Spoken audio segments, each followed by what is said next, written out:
Next question find कीजिएगा। चलिए लिखिएगा, find the factored moment of resistance, find the factored moment of resistance. Next question, find the factored moment of resistance of an RCC beam, find the factored moment of resistance,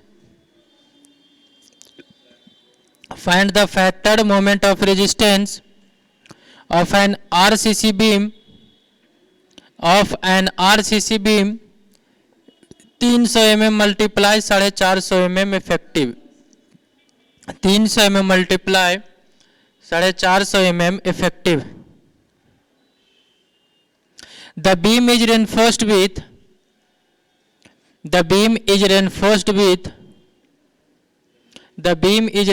with ऐसे लिखिएगा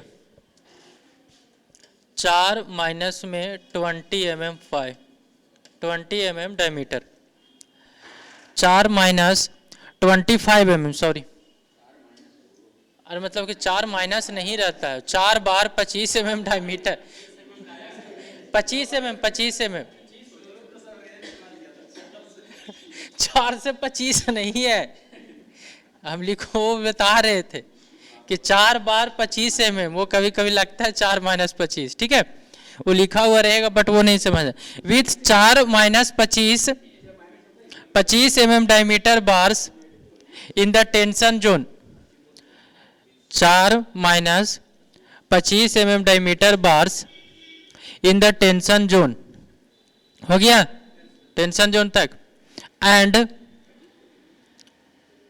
25 mm diameter bars in the tension zone, and 2 minus 20 mm diameter bars, 2 minus 20 mm diameter bars are placed at a distance of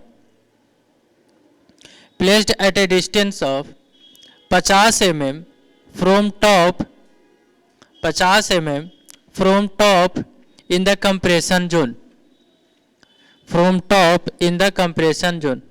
Use M20 concrete, use M20 concrete and Fe 415 steel, use M20 concrete and Fe 415 steel। तुम लोग का अब ध्यान में आ रहा होगा धीरे धीरे कि अगर इफेक्टिव कवर नहीं दिया हुआ रहेगा तो कितना मानेंगे, 40 50 ऐसे मानना है, ठीक है। हाँ, अब अपने मन से, बाकी बात फिर इसका अगर ऑब्जेक्टिव में आता है तो ऐसे नहीं मानते हैं, उसके लिए एक मतलब कि डेटा गिवन रहता है उसके हिसाब से मानते हैं। इफेक्टिव तुमको मानना है, बिल्कुल। हम कहाँ बोले हैं तुमको, नहीं क्लियर मानोगे तो फिर तुमको सब मानना पड़ेगा, ठीक है, थोड़ा सा बच के मानना। चलिए आगे, चलिए आप हमको ये बताइए कि गिवन डेटा में क्या क्या दिया हुआ है और ये आप हमको बताइएगा। चलिए सबसे पहले हम देखते हैं कि गिवन डेटा में क्या क्या है, वो बातें हम लिख लेते हैं यहाँ पास। चलिए अब गिवन डेटा में आप हमको बता दीजिए क्या क्या बातें हैं, क्या क्या है, चलिए बताइएगा। सबसे पहले आप हमको बताइए कि बी कितना दिया हुआ है।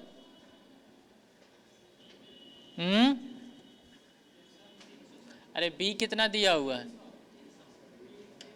हाँ मतलब कि फास्ट बताओ। और डी आपका कितना है 400 इफेक्टिव दिया हुआ है। आगे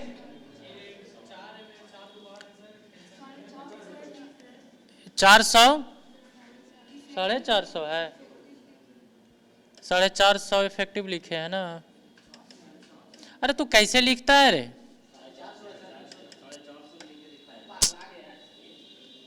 तुम लोग गधा है। 450 एसटी कितना था, 4 बार था, 4 इंटू में पाई बाई 4 इंटू में 25 का स्क्वायर था ना, 25 mm का, ये बता देना। एरिया ऑफ स्टील कंप्रेशन में था 2 इंटू में पाई बाई 4 इंटू में 20 का स्क्वायर, ये आप हमको बता दीजिएगा। चलिए डी डैश आपका जो है वो 50 mm है, आपका एफ वाई जो है वो आपका 415 मेगा पास्कल है, और आपका एफ सी के जो है वो आपका है 20 मेगा पास्कल, और कुछ नहीं है। इतना डेटा हमें दिया हुआ है। चलिए हम इसको डायग्राम हमेशा एग्जाम में बनाइएगा, ठीक है। डायग्राम बनाने से इम्प्रेशन अच्छा जमता है। देखो इधर, हाँ बिल्कुल, डायग्राम को भूले नहीं बनाना। डायग्राम बनाओगे तो लगता है कि हाँ न्यूमेरिकल बनाए हो, ऐसे तो पता नहीं चलता कि क्या बना दियो।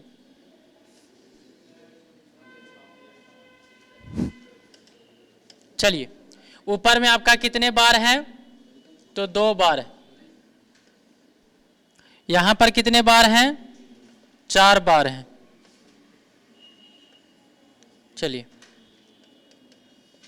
आपका यहां पर इस सारे का आपका बार क्या दिया हुआ है, 4 है, 25 mm का फाई है,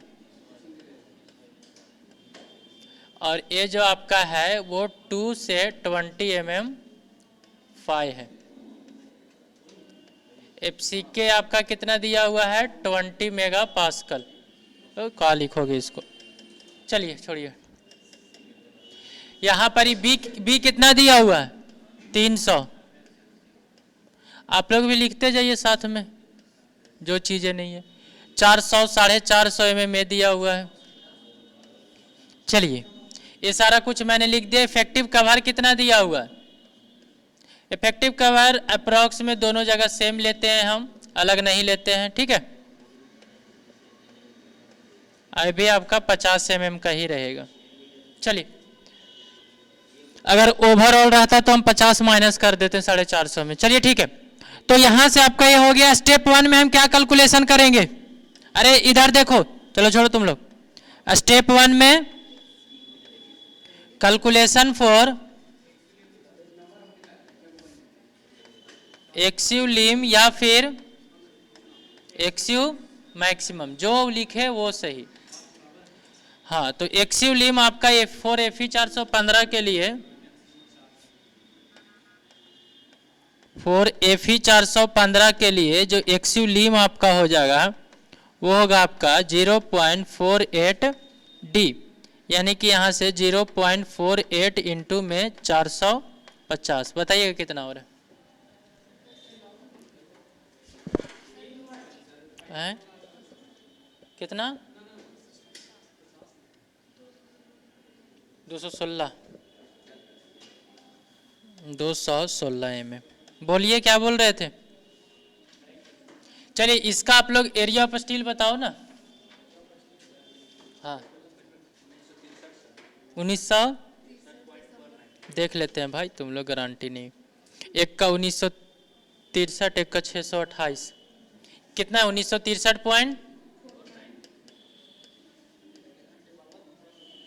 और ई 628।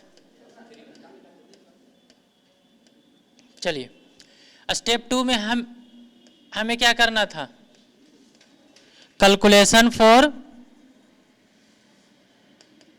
एक्सयू ना। तो देखिए, एक्सयू का हम आपको कैसे बता रहे हैं बनाने के लिए। देखिए, सबसे पहले एक्सयू का आप कैसे बनाओगे, तो एक्सयू इज इक्वल टू हो जाएगा हमारा, ठीक है। पहले तो आप जो लिखिए वो वही वाला फॉर्मूला लिखिए जो आप शुरू से लिखते आ रहे हो, सिंगली वाला, ठीक है। 0.87 FY इंटू में AST अपॉन में 0.36 FCK इंटू में B। ख्याल आना चाहिए कि हम डब्ल्यू का बना रहे हैं तो उसका फोर्स को माइनस कर दो, तो ASC होगा और आपका FSC और माइनस में 0.45 FCK। चलिए, हो गया। उसके बाद आप हमको हर एक जगह पे डेटा रख दीजिए और आपका सब चीज। FSC को कैसे कैलकुलेट करना, देखिए FSC को अगर कैलकुलेट करना है फॉर फाइंडिंग FSC, तो देखिएगा इधर, हाँ, FSC अगर आपको फाइंड करना है तो D डैश अपॉन में D का वैल्यू बताइए। 50 अपॉन में 450 का कितना आ रहा, 0.11 आ रहा है। तो 0.11, तो इसके 11 के आगे वाला कौन है, देखिएगा टेबल में जो बुक है नीलम शर्मा का, तो पेज नंबर 163 में है, ठीक है। तुम लोग का दिख रहा होगा ऑनलाइन वाले का, ऑनलाइन वाले को दिखाते हैं, देखो कैसे दिखेगा। देखो तुम लोग को साफ से दिख रहा होगा, ठीक है, देखो दिख गया होगा अब, ठीक है। हाँ देखो इसमें आप देखिएगा तो आप देखिए 0.10 है और 0.10 के बाद फिर है 0.15, ठीक है। तो 0.11 आ रहा है मेरे पास, तो 0.11 वाला जो वैल्यू है तो 0.15 होगा। डी डैश अपॉन में डी का आप रेशियो देखिए, और मेरे पास एफ वाई जो आपका ग्रेड ऑफ स्टील है तो एफ ही 415 के लिए तो आपका 0.15 लेंगे, 0.11 के आगे वाला क्या होगा 0.15 और एफ ही 415 का। तो आप कॉलम नंबर मतलब कि आप देखिएगा दूसरा में और रो आपका मतलब कि कॉलम तीसरा और रो दूसरा में 415, तो आपका आ जाता है 342 आ रहा 0.15, ठीक है, देख लिए होंगे। हाँ दिख जाता है, कैमरा है ना। तो इसका जो आपका फाइंड हुआ है तो इसके सामने वाला है, तो फॉर एफ ई 415 के लिए एफ ई 415 के सामने वाला में आप देखिएगा तो आएगा आपका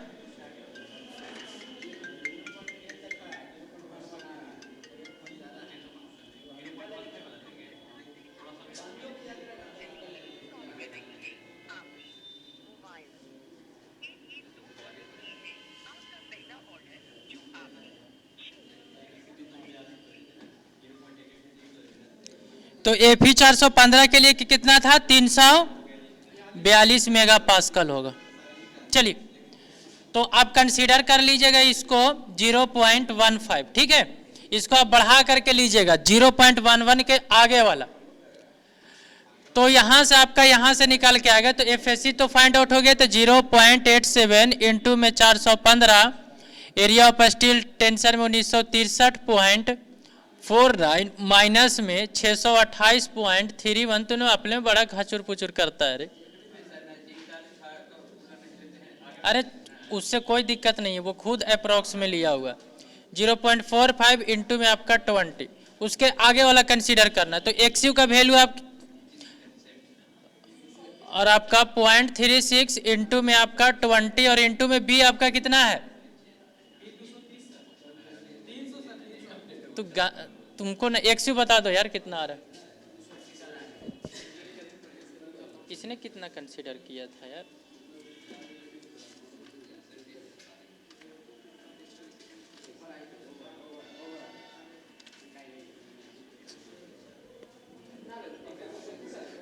अरे हो गया, बताओ ना।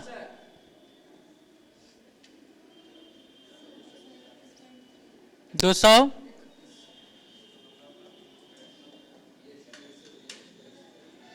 एक्सयू जो हमारा फाइंड आउट होकर के आ गया वो 231.3 आ गया।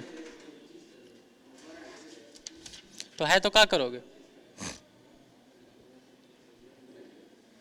चलिए देखिए आप कंपेयर कर लीजिए स्टेप 2 में, स्टेप 3 में, स्टेप 3 में checking for types of section, checking for type of section, ठीक है। तो टाइप ऑफ सेक्शन जब चेक करोगे तो here xu is equal to जो है वो ग्रेटर देन है xu lim, that is over reinforce section. हाँ ओवर रेनफोर्स सेक्शन हो गया। चलिए जब ओवर रेनफोर्स हो गया तो स्टेप 4 में हम कैलकुलेट करेंगे। स्टेप 4, अरे तुम लोग अपने में बात मत किया करो, देखो ना इधर आराम से सुनते रहा करो। स्टेप 4 में हम क्या करेंगे, कैलकुलेटिंग, ध्यान से सुना, calculating moment of resistance by assuming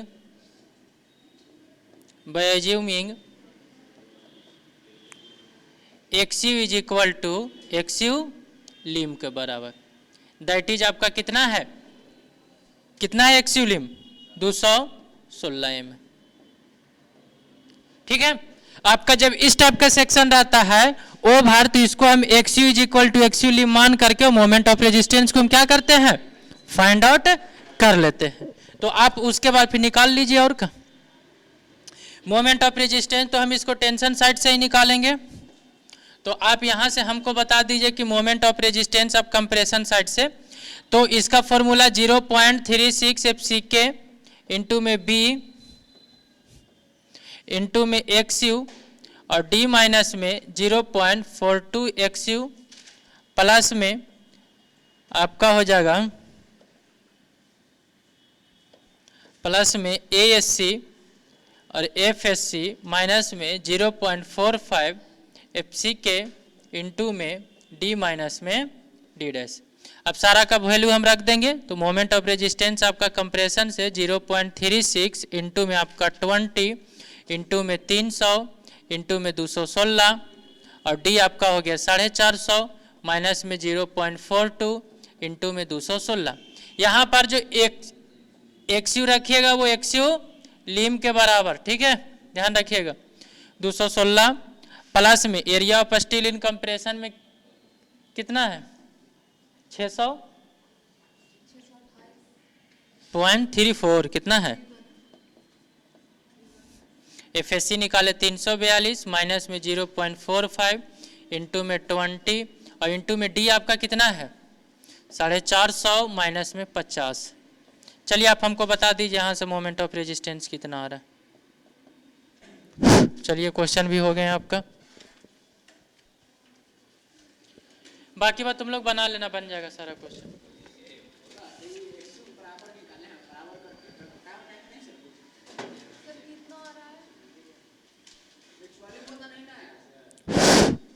दो 253.53। हाँ तो क्या हुआ, क्या चीज एक्चुअली का मतलब, हाँ हाँ हाँ, जब हम थ्योरी बताते हैं तो कहाँ रहता है रे, सूतल रहता है तू। हाँ तो याद है, ये तो भी पूछने की क्या बात है, बहुत अच्छा से किए थे। हाँ बस काहे लगा टाइम कुछ ना, जब थ्योरी बताते हैं ना तो एकदम ध्यान से सुना कर, मुड़िया तो ऐसे ऐसे करते रहता। अरे तो कहाँ जा रहे, अभी और बताएंगे क्वेश्चन, रहने दीजिएगा, तुम लोग बहुत ज्यादा फाकी मार के भागते हो। चलिए बताओ, अरे मोमेंट ऑफ रेजिस्टेंस बताओ ना कैलकुलेट करके, कितना 251 आ रहा है। चलिए ठीक है, जो आए 251.3 ये आपका था मोमेंट ऑफ रेजिस्टेंस आपका। देख लेते हैं एक क्वेश्चन और है तो,